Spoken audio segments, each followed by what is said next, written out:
Hello, and welcome to Builders. I'm your host, Matthew Cowan, General Partner at N47. On this show, I sit down with the founders building cutting-edge products and generational companies. Today, I'm chatting with Steffen Wulff Petersen and Ben Dixon, co-founders of Sona, the AI platform for frontline enterprises, helping large organizations run more efficient operations at scale while delivering better service. Sona is the second company Steffen and Ben and their third co-founder, Oli, have built together.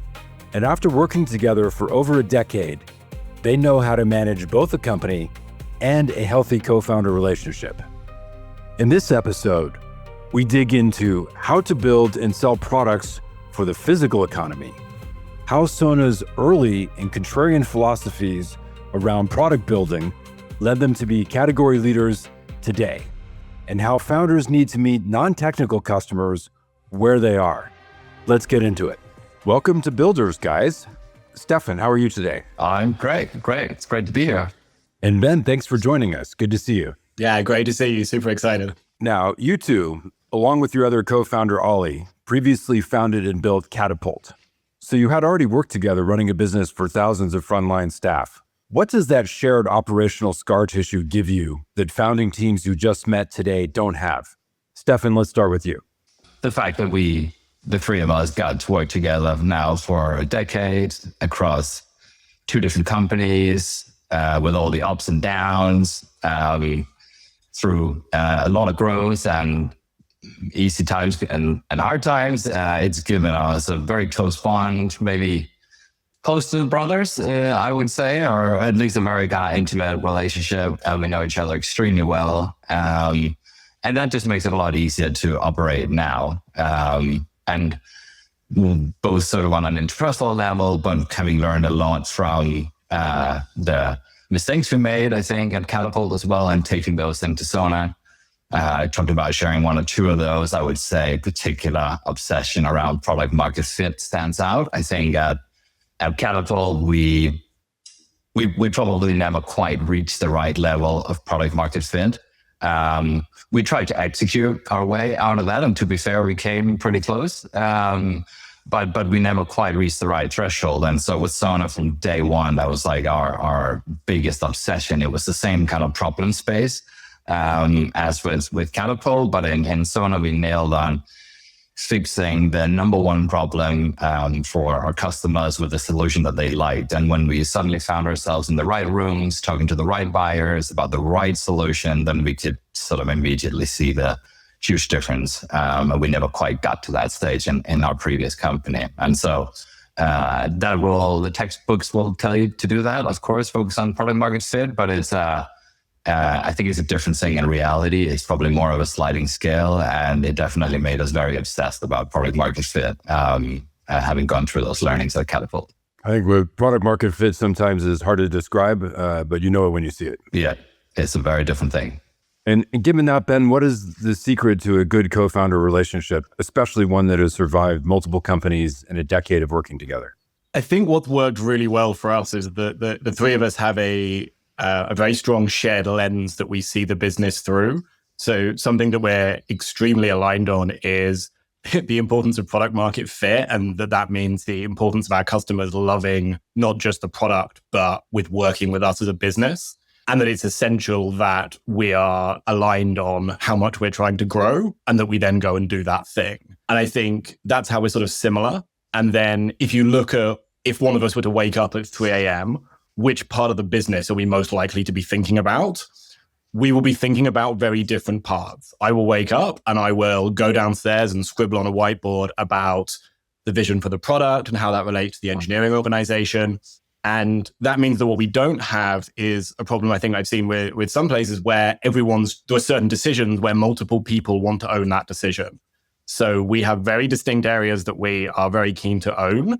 And then when they cross over, we have a shared language that means that we're not talking past each other. We are looking at it and saying, there are shared objectives we're all trying to achieve. And so the conversations are very structured. And I think it's unusual to find three people with that exact right amount of overlap and difference between them. I think it's very unusual. So it's a little bit of a divide and conquer in terms of you divide up the stress points so that you're each stressing about something different. Exactly. Yeah. And along the way, do you get to spend more time with each other or with your families? How does that work? Now we also go on holiday together. So with our families, so there's actually multiple holidays. So it's all just melting into one thing at this point. Steffen, you've built and exited a company with a substantial amount. What made you want to build again? And what made you decide that frontline workforce software was the thing to build next? As soon as something comes to an end, my sort of foundery ADD brain is constantly focused on what's the next thing going to be. I can't not think about that. I think about my startup all the time. And so there was never any doubt that when one thing is done, then I need to get started on the next thing. And for that next thing to be within the frontline space, that was a decision that sort of labor was maybe the last $1 trillion sector to not really have been disrupted back sort of 10 years ago.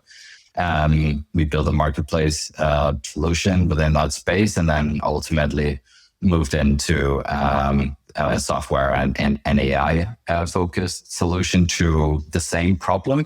But it's a space that takes on 55% of all jobs in the Western world, but only receives 1% of VC funding. And so it's a space with huge potential where you get to build mission critical solutions with very fragmented and legacy competitors. And so all in all, it sort of makes up for a great space to be working in. And so comparatively less touched by VC dollars and technology automation historically. Absolutely. It's a giant space, but it's somehow relatively hidden because most tech people sort of, I guess, don't come across how does it really work to be a social care worker or a waiter. So it's a little bit outside the normal path.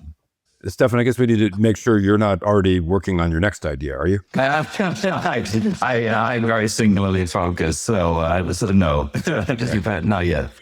Glad to confirm that. Good. And how did you approach the conversation of building another company? What was that conversation like? Ben, let's start with you. Yes, I mean, honestly, it was a very short conversation about whether to build a company. I think something we were very clear on is we'd found that we executed very well together. And so we definitely wanted to build something together after the last one. And we had this unique data point, which was in the last business, we'd build all this software to manage our own workforce.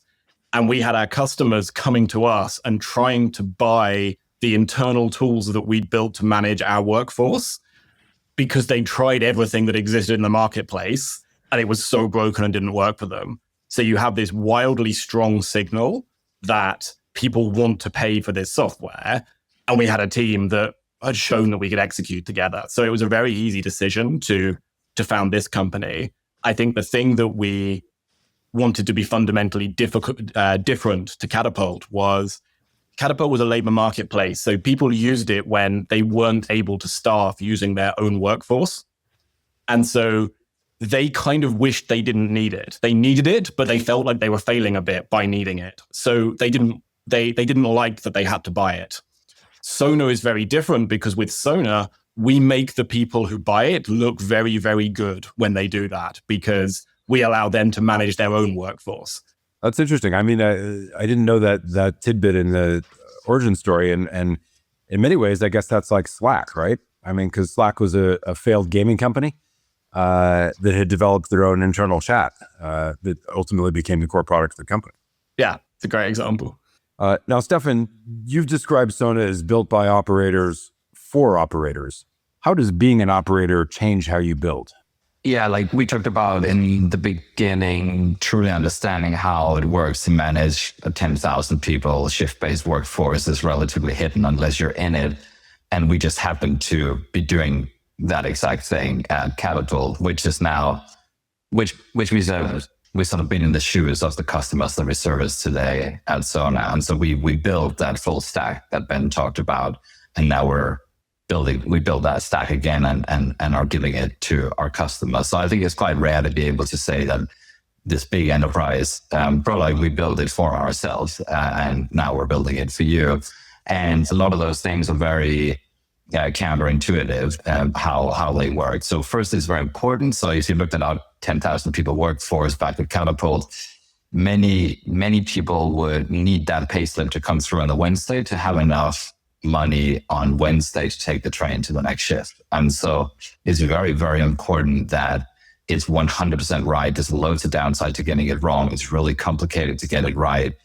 There's a huge amount of upside to getting it right, because suddenly you can have a really positive impact on people's lives, on their flexibility, their control over their work, and being able to fit work around their lives, earn more money, give them more freedom. So it's an amazing thing to be building, but you got to be really deep in it to see it. And so that's what we mean by being an operator, of having run such a big workforce ourselves. And now we truly understand our customers when we go out and build it for them. An example could be, you often hear, or you've heard in the past, that people would go out and build Slack for frontline teams, for instance. And, that's not a thing, because when you run a frontline team, most of the communication is around structured data.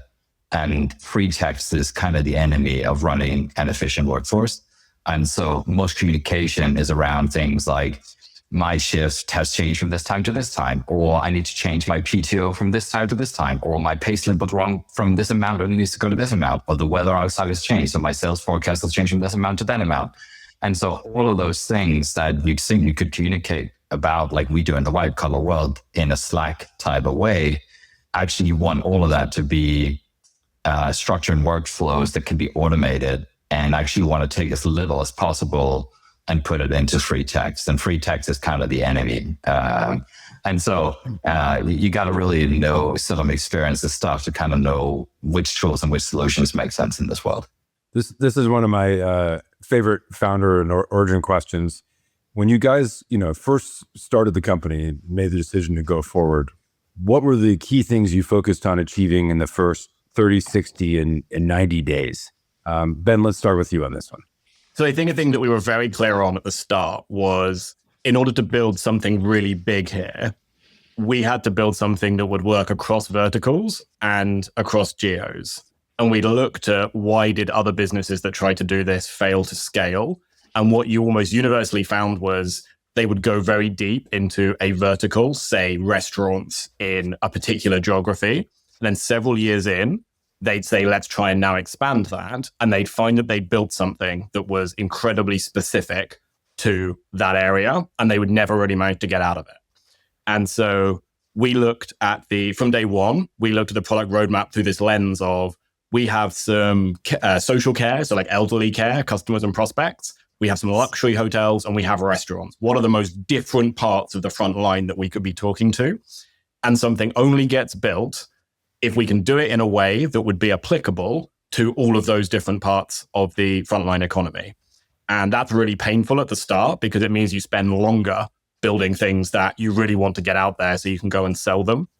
But what it meant was, it forced us to create these building blocks that meant that you can create this sort of AI-first digital twin of any frontline business from day one. And being rigorous about that and forcing ourselves to put everything through that filter is how we've been able to go into verticals 2, 3, and 4, and recently how we were able to launch quite aggressively into the US. And that was a topic you focused on again in the first 30, 60, 90 days? Exactly. This was and that's the hardest time to do it, because you're so desperate to get something to market. You're so desperate to have a product to give to people. And we had to say, no, if it takes longer, those first pieces are going to work across verticals. They're going to be built in such a way that you're creating a platform. You're not just building a better bit of tech for restaurants in one country. I guess in some ways it's the hardest time to do it from a discipline perspective, because it makes you move slower. Exactly. It's the best time to do it from a tech debt perspective, because your product architecture is a clean sheet at that time. Completely. And that's where 3 or 4 years in, people who tried to do this before got stuck, because it's too late to do it 3 or 4 years in. If you haven't done that in the first couple of months, you don't come back from that 3, 4, 5 years later. And they've otherwise built a perfect product for the smallest market size on the planet. What was the biggest obstacle or challenge you faced early when building Sona? And what would you go back and change if you could? This one's for you, Steffen. So it was a real challenge. And I think we signed pretty big customers and we had to build while the plane was taking off. And I think that's just what you have to do in the early stages. So that I think looking back, like what we could have done differently and what we would do differently next time would be, or what advice we would give to ourselves if we were starting again would be, we could have gone and asked for more money from our early customers to maybe deploy more, say, in a forward deployed engineering way. We were pretty good at charging a good amount for our product, but we could have asked for forward deployed engineers to sit with them. And that, I think, 6 or 7 out of 10 would have probably agreed to, because we later kind of realized just like how important the solution was to them and they had nowhere else to go. And so now we're starting to do more of that stuff. And actually sort of it speaks to the same point of like, you always undersell your product or you undercut your own price a little bit in the beginning. And we did that, but more on we should have taken more of a Palantir approach, I think, right in the beginning. And to be fair, while the concept existed, I don't think we often heard the term forward deployed engineer a lot. No. And so it's easier now. Steffen, continue with your buyers are operations directors and HR leads at retail stores, restaurant chains, and logistics companies. These can often be non-tech forward buyers. How do you go about building trust early, and what actually convinced a skeptical leader to replace a system that was already good enough and working? The answer here for us has been to verticalize go-to-market from day one. So we are ultimately building a horizontal platform, but we go very deep into each vertical. The system, like Ben says, it creates like a digital twin of how that business operates. And we needed to go and understand that in a lot of detail and be able to speak their language on a vertical and sub-vertical level. And we invested pretty heavily in that, both for ourselves as customers, always spending time with customers in person, going to the local events, verticalizing the sales team, the sales engineering team, the marketing team, and even the implementation teams. And I think that helped us reach that point where the first big players were willing to kind of go with us. And then conversely, that starts to create like a market pull, because then you start to get seen as, a verticalized player. And then suddenly that creates a huge amount of trust in the sector more widely. And so we made that investment, and now in return, we're starting to see the pull in the market. So I totally get that once you sort of have that referenceability in a given vertical, that it's going to induce others to follow. Yeah. With respect to the first customers you get in a vertical, how do you create the urgency there? Because as I was saying, if everything's kind of working, and for someone to kind of take that risk and that leap, what is the urgency? Yeah. So I think you got to have 3 things, or at least we did. We had a number one problem that had to be fixed for them. So they had to find a solution, and there was nowhere else to go. What was that number one problem? They had to find a way to manage their labor costs. Their labor costs might, in these customers, be more than 60% of revenue. And each year, that labor cost was going up by 10%. And they were roughly breaking even. So they were basically going out of business. So they had to find a better way to manage that labor. So they were in a place where this was the number one problem in the business, and it was terminal. So they had to find a solution. And then we came in, took a lot of time to understand that problem in detail, which no other vendor had done before. And we brought sector-specific people with us as part of our team. So people that came from, say, the care industry or the restaurant industry, brought them into the meetings, understood it in a lot of detail. And between those 2 things, they were willing to sign with us in the beginning. You recently raised $45 million. Congratulations, by the way. Thank you. Thank you to you. And you announced an accelerated push into the U.S. market. The UK and Ireland were your proving ground. Steffen, what needs to be different about your GTM motion in the U.S.? And how are you approaching the international expansion? Yeah. Well, sitting here in Connecticut now, or just outside of New York, having moved over here, I think I'd reframe it to think about what worked really well for us in the UK and how do we replicate that in the US. And what worked really well was we went and spent a very significant amount of time with our customers in person in the local market, like we just talked about before, understanding the sub-verticals, in the local geo and being relevant to them. So we're going to do the same thing in the US. And so right now in our earliest part of the expansion, I've moved across. Ben's going to move across as soon as he gets his visa. A couple more people from the team are moving across. I was in Chicago earlier this week, Long Island yesterday, going to Dallas, Atlanta, Chicago again, California to meet customers in the next 2 weeks. So we're taking the strategy of verticalized go-to-market, seeing customers in person, and just fully building out the function from the ground up in the US and taking that very seriously. So, I mean, moving to the US is obviously a major life decision and a major company decision.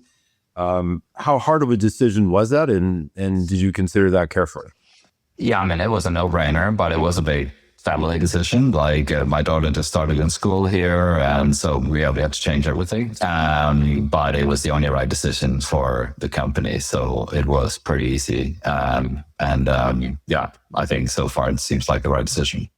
As founders, how much time do you spend thinking about what your competition is doing, and how does that inform product decisions you make in the market? I'll add. Paul Graham often said that almost all companies that fail die of suicide, not of homicide. Meaning, it's more important to focus inward than outward. But I'm curious in terms of your execution so far, how much does the competition inform the product decisions that you make, Ben? Honestly, I think we spend very, very little time thinking about the competition. I think probably in our space more than others. The people and companies we're selling to, it's very likely the people we're selling to have used most of the legacy competitors that we replace at some point in their career.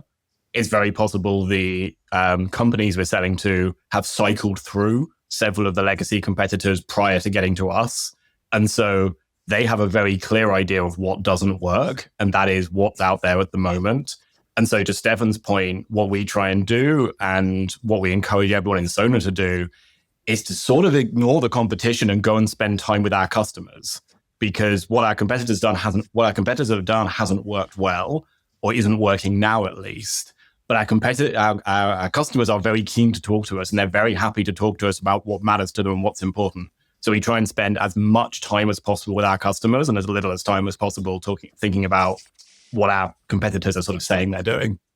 Yeah, let's maybe think about competitors in two categories. Legacy competitors are probably great marketing for you, right? I mean, legacy players are delivering bad solutions almost by definition. So do you think about it differently in terms of new entrants or contemporary competitors? The space we're in, sort of this kind of frontline workforce space, if you look at SMBs, single sites or people with a couple of sites, it almost looks quite noisy, and there are people sort of doing quite interesting things there.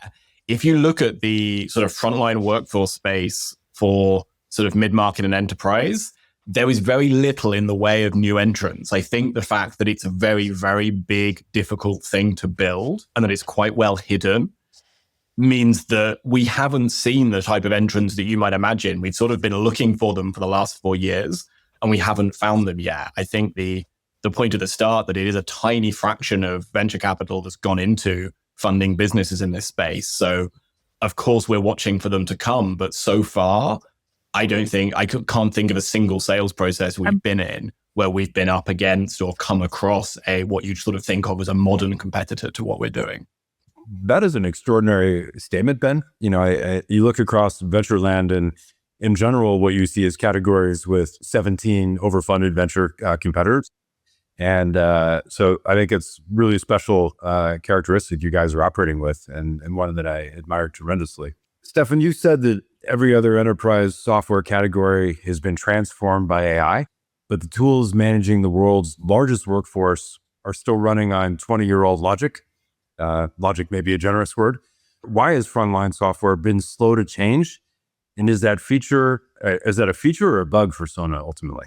Yeah, I did. Feature, and it's back to what Ben was just talking about there, in that the space really is dominated by legacy, fragmented, more like IT companies as opposed to VC-backed, tier one founders that are wanting to build really big businesses. It is really more legacy IT solutions that are maybe in their second or third PE cycle at this point, being restricted to spend, 7% of ARR on R&D, right? They can barely keep up with maintaining their legacy code base. I don't even know what stack they're still in, whether you can still get engineers for that. And so they're certainly not going to suddenly spend 100 or 200% of their ARR on rebuilding their stack for, being able to work in an AI native way.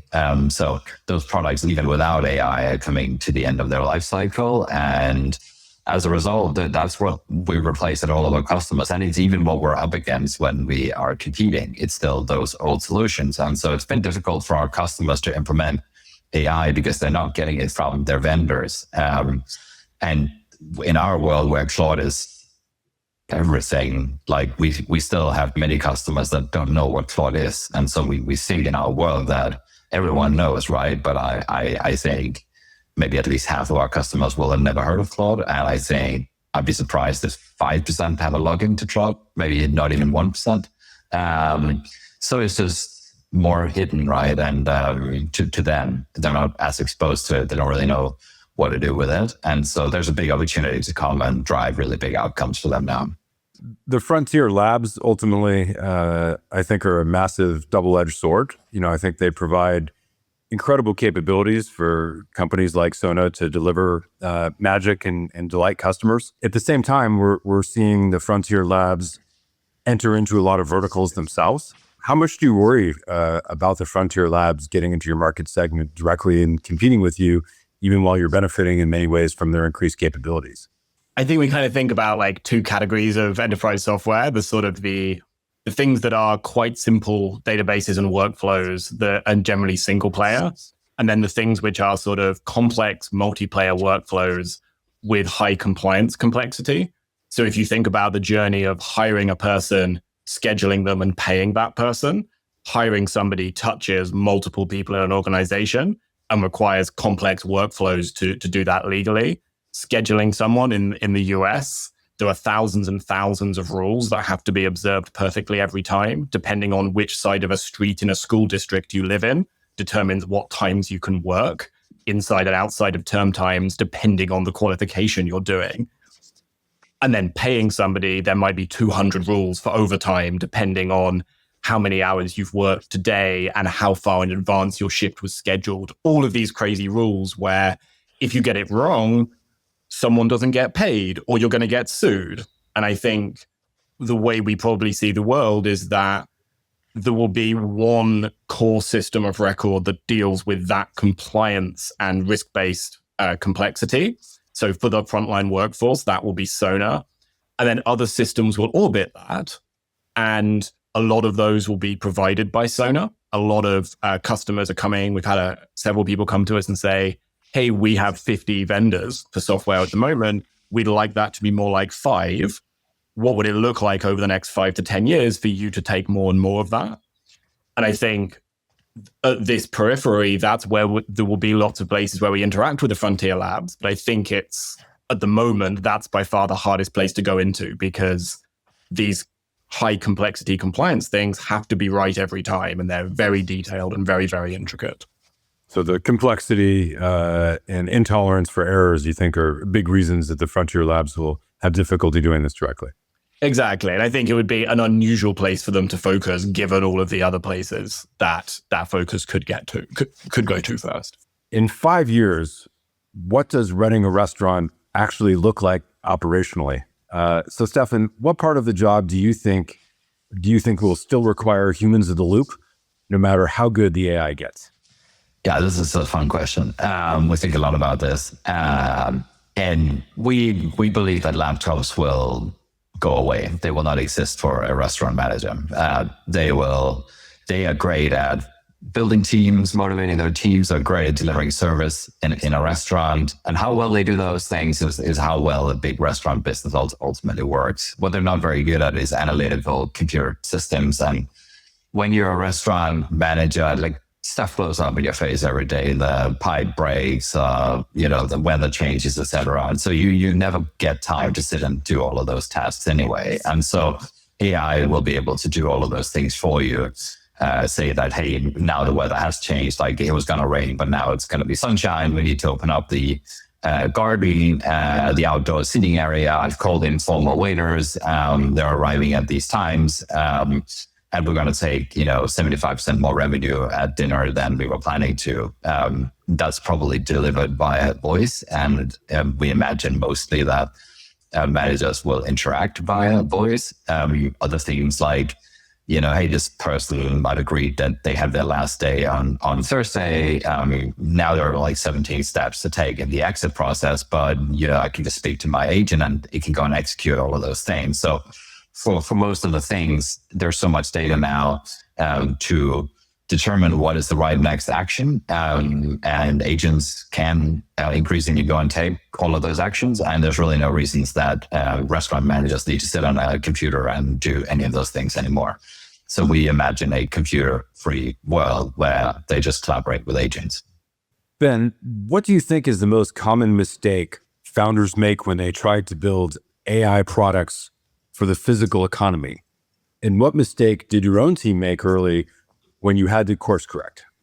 Yeah, I think if you spend, as we do, like so much time immersed in sort of startup land, it's very easy. You think about what things look like inside Sona, and every single person you're trying to get AI into their hands. Every single person is taking responsibility for learning how should they use AI to make their job better.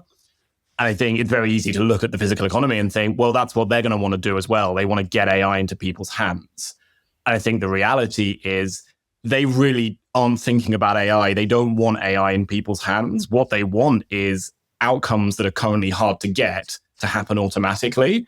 So as agentic capability first started to be sort of a thing, we found ourselves in this position where we had, and we still have, the only frontline workforce platform that's designed to be operated by agents. So the first thing we tried to do was put that power into people's hands and let them create agents that would do things for themselves. And you very quickly find out that's not what they want. What they want is when someone gets Sona, there should be agents behind the scenes that mean that their managers get told, of the 100 things you could be doing today, these are the 3 things that will make a difference to managing cost or driving revenue. And they don't want to worry about how the agents got there. They want that to be abstracted away. And I think we very quickly course corrected from that to it being an experience where that's something they don't think about. And the platform takes care of providing that insight. But I think that's the biggest risk, that we project how startups think about AI onto the physical economy. And it's very, very different running these difficult businesses. And Ben, what is the biggest sort of surprise moment for you in terms of so far what AI has been capable of? Hospitality, particularly hospitality businesses, but also social care, have spent the last 10 years collecting wild amounts of data. And I'm continually, but not doing very much with it because it's very hard to do anything with it. And I'm continually surprised about the complexity of decision where the current state-of-the-art models can pull out far better answers than people can as to what a good decision looks like. Customers will challenge us on, okay, can you tell me in this public transport strike, what were the impacts on trading and what were the second order impacts on this sort of thing? And I'll try and manage their expectations sometimes and say, look, that's a very subjective question. And then you put the AI onto it and the answers are fantastic. And we keep seeing this bar going up and up about the level of insight that is available and the amount of improvement that's hiding in that data they've been collecting for the last decade. You both represented earlier that one of the great secrets to Sona's success is you guys stress about different things and not the same things. So I'm curious at this moment, Steffen, what are you most stressed and worried about in terms of the business? I'm just focused on the US now. So that's, I have a very singular focus. I kind of tend to focus on one thing at a time, and I'm just focusing now on doing daily stand-ups with the US team over here, planning every day what we're going to go and see. Getting US up and running, both from a sales and operational perspective. Yeah. Okay. And how about you, Ben? I think the pull from customers is that they want greater surface area from us. They want the platform. They want to have fewer vendors, and to an extent, AI makes that possible. The surface area with the same amount of resource can be much bigger, But the core premise of Sona is we only do things when we're going to be able to do it well enough that our customers genuinely love those things. And so it's making sure we're being very deliberate about how we expand that surface area. So we're doing it as fast as it's possible to do it while maintaining a product that customers genuinely love. We like to end these episodes with some rapid fire questions. You guys ready? Yep. What is the piece of advice you got from an investor that turned out to be completely wrong? Present company excluded. So some other investor. What's the worst advice that you got along the way? The more colorful, the better. They're right. But I think from the beginning of Sona, we wanted to build 10 big products. And not just for one sector, but for 10 different sectors, and not just in one country, but 10 countries. And that's what we said right from pre-seed. And I think probably 80% of investors thought that run relatively counter to conventional VC wisdom of build narrowly and very focused. We're the exact opposite. So I think we got a lot of rejections on that basis, but we always thought if you do the same as what everyone agrees with, how are you going to create outlier outcomes? So we always had conviction in that direction and okay with being contrarian. But certainly a lot of people disagree with that. But that's now, I think, the thing that has put us in a good place. What's one tool or habit that makes you a better CEO, Steffen, that has nothing to do with technology? Interpersonal, same day SLA, I think running a seamless execution means keeping a leadership in check and happy and motivated and contextualized, and read so much in the textbooks about how do you go about doing that, but it can go wrong really quickly. And so my SLA is always deal with interpersonal issues or challenges, like right then and there, never wait, always in person, or if you can't do it in person, then on phone call or Zoom, never on text. And so same day interpersonal SLA has been key to just keeping everything running smoothly. But in terms of you staying balanced and focused in your personal capacity, is there a productivity or personal hack that you do? Do you do something outside of work that helps center yourself? At the end, there is only family, I think. And sort of having my life split just between startups and family. But I think family is like a fantastic counterbalance. This you wake up, especially now being over here, to about 9,000 WhatsApp messages, at 5:45, but you also have, toddler in your face, and it means, you kind of have to focus on something else for a little bit. So I think that's probably the main counterbalance for me. And Ben, what's the hardest thing to explain to a non-founder about what building a company actually feels like? I think it's almost that it has absolutely nothing in common with having a job. I think non-founders may look at it through a lens of it being a type of job, and it's just impossible to communicate the sheer level of intensity that you're opting into. You're not working at that level of intensity because someone's making you. You're working at that level of intensity because you can't not do it. And I think when you talk to other founders, particularly who have sort of got to the slightly larger stages, they immediately understand what you mean, that you are only really involved in the parts of the company that are either going very well or very badly at any given time. And that changes how you think about the world operating like that. And you can immediately in a room see the people who've spent a lot of time operating at that level of intensity, but explaining what that feels like to somebody, and honestly how much fun it is, but also how hard it is almost impossible to anyone who's never experienced it. Steffen, what has been the single biggest surprise that has happened since you guys created Sona?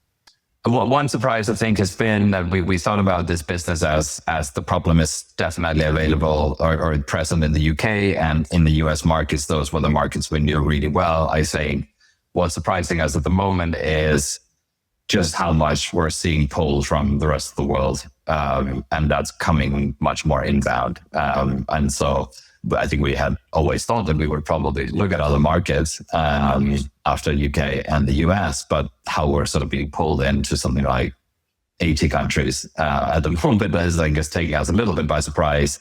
And we're starting to have to think about like, how do we tackle that?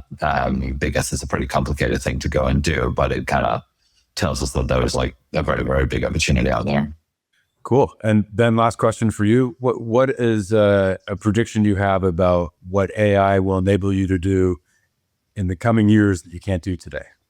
I mean, I think there's going to be a disproportionate amount of software that's shipped by people who have absolutely no technical background, which I wouldn't have believed 6 months ago. But I think if you draw any straight lines out from what we're seeing at the moment, I think a higher proportion of software will be written by non-technical people than technical people, which will be a very interesting world.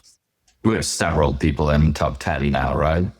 In terms of lines of code submitted that aren't engineers and so on. Yeah. If you look at our rankings, you've got people who I would never have predicted as being those people who are producing incredible software. Brave new world. Yeah. Amazing. Well, thank you so much for joining us, Steffen and Ben. I'm excited to see what's next for you and Sona. Thank you. Thanks for having us. Thank you. That was great.